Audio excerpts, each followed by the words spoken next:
to Vlogmas number 12. So we have a new video for today. And this video is we are going to review yung kasama sa line ni Happy Skin Hair, which is their fragrance mist and their styling stick. Kung gusto nyo manood tong video na ito, just keep on watching. Kung alam nyo, earlier this year, Happy Skin released their hair line.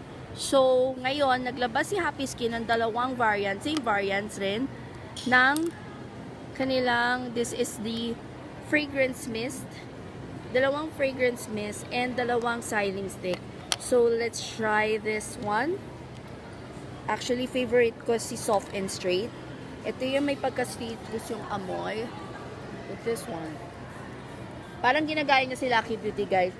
Ito yung ano, kung gusto mo ng very citrus na amoy, si Soft and Straight sa'yo, si Volume and Bouncy. Kaya, so Volume and Bouncy.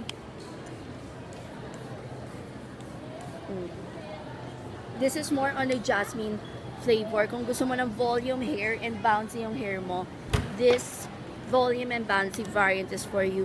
Ano ang gamit nito? Siguro ito is for styling your hair. Okay. Parang dito siya. Okay. This is a good product. Na perfect na parang maging ano yung tutsang-tutsang mo. So, I use the pink variant. How about the blue variant? Yung blue variant naman, guys. Nahirapan ako. Kasi nalalaglag to. Hindi siya stabilize. Pero let's stabilize it for once. Ayan. In fairness naayos lahat ng mga tutsang ko dito Happy Skin Hair, what a comeback. Not a what a comeback. What an end of the year for Happy Skin. Ended with a bang for 2025.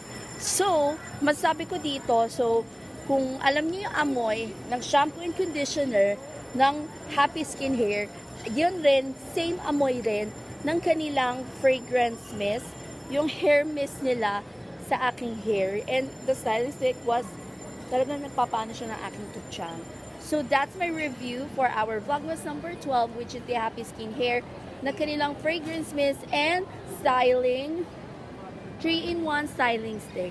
So that's it for Vlogmas number 12. I just want to say thank you guys for watching, and that's my review. Yun lang, finish na, and see you on my next vlog.